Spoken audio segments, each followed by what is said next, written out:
నేపథ్యంలో ఎన్ని చట్టాలు చేసినా ఎన్ని చేసినప్పటికి కూడా ఇది సమగ్రంగా మనం క్లియర్ చేయాలంటే మార్పు రావాలి. వెంకట్ గారు, సయ్యద్ గారు, నేను మీతో లాస్ట్ లో మాట్లాడతాను బికాస్ కంక్లూజన్ క్లారిటీ ఉంటుంది కాబట్టి. గౌరీ సతీష్ గారు, ప్లీజ్ కంక్లూడ్ యువర్ పాయింట్ అండి. ఏదేమైనా 22 లక్షల మంది విద్యార్థుల భౌతవ్యాన్ని కేంద్ర ప్రభుత్వం తాకట్లో పెట్టినటువంటి పరిస్థితి.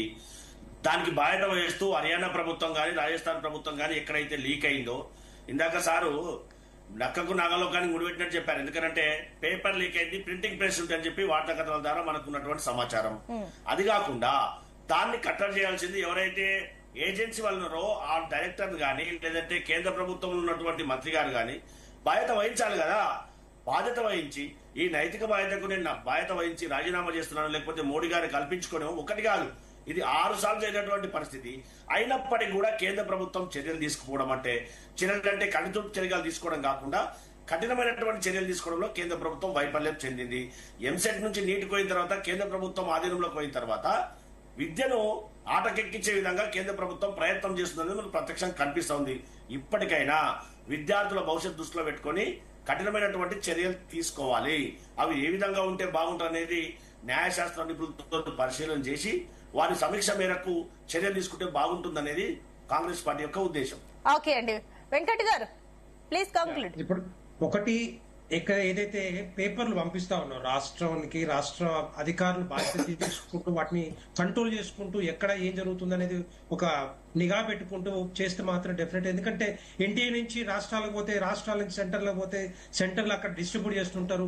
ఎవరెవరు ఏం చేస్తున్నారు అనేది వాటి మీద నిఘా పెట్టి కొంత తీసుకుంటే మాత్రం డెఫినెట్ గా ఈ కంట్రోల్ అయ్యే అవకాశాలు ఉంటాయి. ఒక 3 సొల్యూషన్. ఒకటి, మిగతా ఇప్పుడు జేఈ కానీ మిగతా ఎంట్రన్స్ టెస్ట్లు, లా ఎంట్రన్స్ కానీ మిగతా టెస్ట్లు అన్ని కూడా ఏది కంప్యూటర్ బేస్డ్ స్విచ్ చేశారు. సో అట్లాగే దీన్ని కూడా కొంత స్విచ్ చేసినప్పుడు డెఫినెట్ గా అక్కడ కంట్రోల్ అయ్యే అవకాశాలు ఉంటాయి. ఎందుకంటే ఆ పేపర్లు బయటికి పోయే అవకాశాలు తక్కువ ఉంటాయి. రెండవది, కొంత ఏదైతే అవేర్నెస్ కల్పించాలి. అంటే వీటిని ఎవరైతే లీక్ చేసినా కూడా అమ్మినా లేకపోతే కొన్నా లేకపోతే ఇంకెవరైనా కూడా అలాంటి వాళ్ళు ఎవరైనా దీనికి సహకరించినా లేకపోతే ఏదైనా ఏం చేసినా కూడా వాళ్ళ మీద చట్టపరంగా కఠిన శిక్షలు పడితే, ఒక అవేర్నెస్ కల్పిస్తే ఆ చట్టాలు మార్చడానికి కూడా మనం వెనకాడొద్దు. ఆ చట్టాలకి అన్ని పార్టీలు ముందుకు రావాలి. అవన్నీ కూడా డెఫినెట్ గా మారిస్తే రేపొద్దున భయం ఉంటుంది. ఒక భయం, రేపొద్దున జైలు శిక్షణ పడడమో లేకపోతే జీవితం ఖైదు పడడమో ఇంకోటో ఇట్లాంటి పనులు చేసే అవకాశాలు ఉండవు. మూడవది ఏదైతే కోచింగ్ సెంటర్లు మీరు అన్నట్టుగా డెఫినెట్ గా వాటి మీద కూడా నిఘా పెట్టాలి. ఎందుకంటే ఒక 4-5 ర్యాంకులు రాగానే వేల మంది మీద, లక్షల మంది మీద ఒక ప్రభావం చూపిస్తూ వాళ్ళని అడ్మిట్ చేసుకోవడం, లక్షల్లో కోట్లలో డబ్బు సంపాదించడం కోచింగ్ సెంటర్లు కానీ మిగతా కాలేజీలు ఒక దందాగా నడిపిస్తా ఉన్నాయి. వాటి మీద కూడా డెఫినెట్ గా చర్యలు తీసుకోవాలి. దాంట్లో మీద కూడా కొత్త చట్టాలు రావాల్సిన అవసరం ఉంటుంది.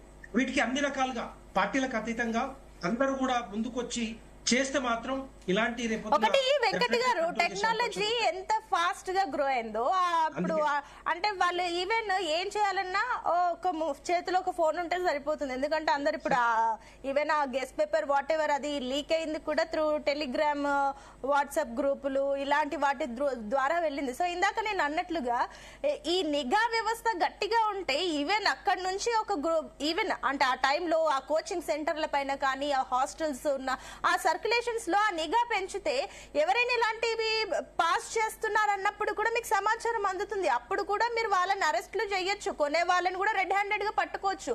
ఆ దిశగా ఎందుకు వెళ్ళట్లేదు? టెక్నాలజీని ఆ రకంగా ఎందుకు యూజ్ చేయట్లేదు? అదే సునీత గారు, డెఫినెట్ గా వీటి మీద డెఫినెట్ గా సమీక్ష జరుగుతుంది. ఎక్కడైతే ఏవైతే కావాలో అలాంటి చట్టాలు రావాల్సిందే, అట్లాంటి అవేర్నెస్ కల్పించాల్సిందే. రాష్ట్రాల్లో ఎక్కడైతే పేపర్ పోతా ఉందో ఆ అధికారులు బాధ్యత తీసుకుంటూ వాళ్ళని కూడా బాధ్యత చేయాలి, సీరియస్ గా తీసుకోవాలి. వాళ్ళ మీద కూడా యాక్షన్ కూడా సీరియస్ గా ఉండాల్సిన అవసరం ఉంటుంది. ఎన్డీఏతో పాటుగా మిగతా కింద రాష్ట్రాలు కూడా బాధ్యత తీసుకుంటూ రాష్ట్ర అధికారులతో పాటు సెంటర్స్ ఉంటాయో ఆ సెంటర్స్ మీద కూడా శిక్షలు పడాల్సిందే. రావాలి. కింద స్థాయి నుంచి పై స్థాయి వరకు అవేర్నెస్. మస్తాన్ రావు గారు, సో మీరు అడగాలనుకున్నది అడగండి, సయ్యద్ గారు ఆన్సర్ చేస్తారు. అడగండి.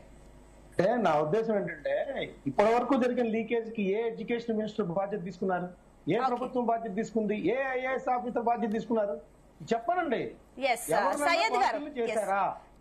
సయ్యద్ గారు, సో సొల్యూషన్ ఏంటి? ఇందాక మస్తాన్ గారు అడిగిన దానికి కూడా ఎప్పుడు ఇప్పుడు బాధ్యత తీసుకున్నారు సార్. ఇప్పుడు ఎక్కడో ఒక దగ్గర లీక్ జరుగుతూనే ఉంది, కానీ ఏ రాష్ట్రం కూడా తీసుకోవట్లేదు, ఏ బాధ్యత తీసుకోవట్లేదు. ఇప్పుడే కాదు, కాంగ్రెస్ హయాంలో కూడా అదే కదా, బాధ్యత తీసుకోవట్లేదని లైవ్ లో మీరు చెప్పేస్తున్నారు. ఒక మాట వెంకట్ గారు, మీరు లైవ్ లో బాధ్యత తీసుకోవట్లేదు అని అంటే ఎంత మంది బయట విద్యా సంఘాలు బయటకు వస్తున్నాయి, మరి ఎవరు తీసుకుంటారు బాధ్యత?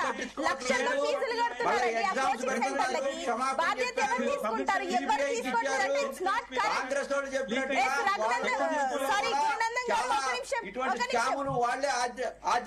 గురునందం గారు, కరెక్ట్ కాదు ఇది. ఒకటి బాధ్యత తీసుకోవాల్సిందే, ప్రతి ఒక్కరిది బాధ్యత ఈ విషయంలో. బాధ్యత తీసుకోవట్లేదంటే ఒక నిమిషం, సమయం తక్కువ ఉంది. సయ్యద్ గారిని మాట్లాడనివ్వండి, ఆయన చాలా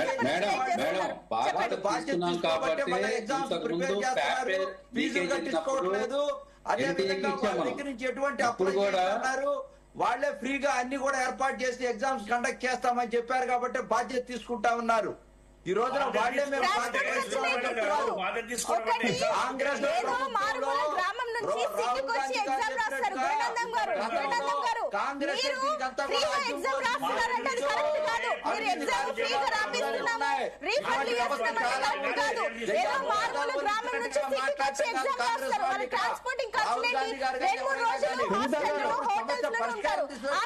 సంబంధించి ఏంటి, అది కరెక్ట్ కాదండి. ఒక ఫ్రీగా ఒక రీఫండ్ చేసేసి అంటే సరిపోదు.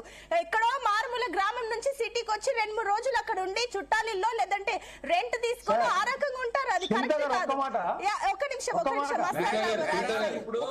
సునీత గారు చేయాల్సినటువంటి అంశం వచ్చినప్పుడు ఈ రోజున తీసుకున్నటువంటి అంశం ఇది. సమయం అయిపోయింది ఆల్రెడీ, బట్ నేను సయ్యద్ గారు చెప్పండి. సునీత గారు, మీరు చెప్పింది 100% రైట్ అండి. ఒక స్టూడెంట్ ఎగ్జామ్ రాయాలంటే చాలా కష్టపడతారు, దాని వెనకాల చాలా కృషి ఉంటుంది.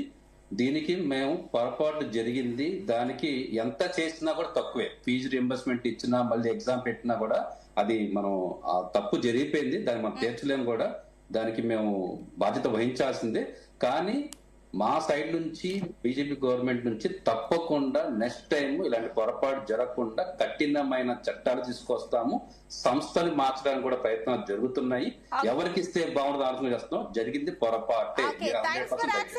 అప్రిషియేట్ చేయాల్సిందే. సో థ్యాంక్ యూ అండి, డిబేట్ లో పార్టిసిపేట్ చేసిన అందరికి కూడా thank you so much. So మొత్తం మీద నీట్ యూజీ 2026 పరీక్ష రద్దు అంశం ఇది పూర్తిగా దేశవ్యాప్తంగా చర్చనీయాంశం అయిపోయింది. అండ్ కేవలం ఇది ఒక లీక్ వీరుల పని అని కాదు, ఇది పూర్తిగా ఒక సిస్టమ్, ఒక వ్యవస్థ పైన కూడా ప్రశ్నలు లేవనెత్తున్నారు. ఈవెన్ క్వశ్చన్ పేపర్ సంబంధించి లీక్ చేసిన వారిదే కాదు, కొనుక్కునే వారిది కూడా తప్పే. కాబట్టి ఈ విషయంలో కఠిన చర్యలు ఉండాల్సిందే. ఈ వ్యవహారం పైన సిబిఐ అయితే విచారణ జరుపుతుంది. సో చూద్దాం, ఈ విషయానికి సంబంధించి రాజకీయాలకు అతీతంగా అందరూ కూడా పారదర్శకంగా, అందరూ కూడా మూకుమ్మడిగా దీనికి సంబంధించి ఒక సొల్యూషన్ కనిపెట్టాలని మాత్రం భావిద్దాం. చూద్దాం భవిష్యత్తులో ఈ విషయం ఇంకా ఎంత దూరం వెళ్తుందో, సొల్యూషన్ దొరుకుతుందా లేదా అని. That's all for now. Keep watching Zee Telugu news. So ఖచ్చితంగా ఈ విషయం అంటే నేననేది ఏంటంటే అది ఇప్పటికీ పూర్తిగా లీకా లేకపోతే గెస్ట్ పేపర్ లో కొన్ని క్వశ్చన్స్ మ్యాచ్ అయ్యాయి అనేది ఇంకా ఇన్వెస్టిగేషన్ తో తేలాల్సిన అంశం. ఫస్ట్ ఏంటి, కేరళలో ఒక ఎంబీబీఎస్ చదువుతున్న ఒక స్టూడెంట్ దగ్గర నుంచి అది రాజస్థాన్ లోని ఒక స్టూడెంట్ తండ్రికి వచ్చింది. ఆ తర్వాత వాళ్ళు రకరకాల దారుల్లో కోచింగ్ సెంటర్లకు కానీ అదేవిధంగా వాళ్ళకి అందరికి కూడా అమ్మింది అనేది ఫస్ట్ ప్రాథమిక సమాచారం. మనకి నిజానికి ఏంటంటే ఈ కోచింగ్ సెంటర్ల ద్వారానే ఈ పేపర్ లీకేజీకి అంకురార్పణ జరిగింది అనేది ఎక్కువ మంది ఆరోపిస్తా ఉన్నారు. సో ఆ కోణంలో కూడా దర్యాప్తు చేయాల్సిన అవసరం అయితే ఉంది. ఎందుకంటే 50కి పైగా నగరాల్లో అదేవిధంగా విదేశాల్లో కూడా దీన్ని నిర్వహిస్తా ఉన్నారు. సో 22 లక్షల మంది సంబంధించి మన మెడికల్ కాలేజ్, ఎందుకంటే భారత భవితవ్యం కూడా దీని మీద ఆధారపడి ఉంది. హెల్త్ అనేది మోర్ ఇంపార్టెంట్.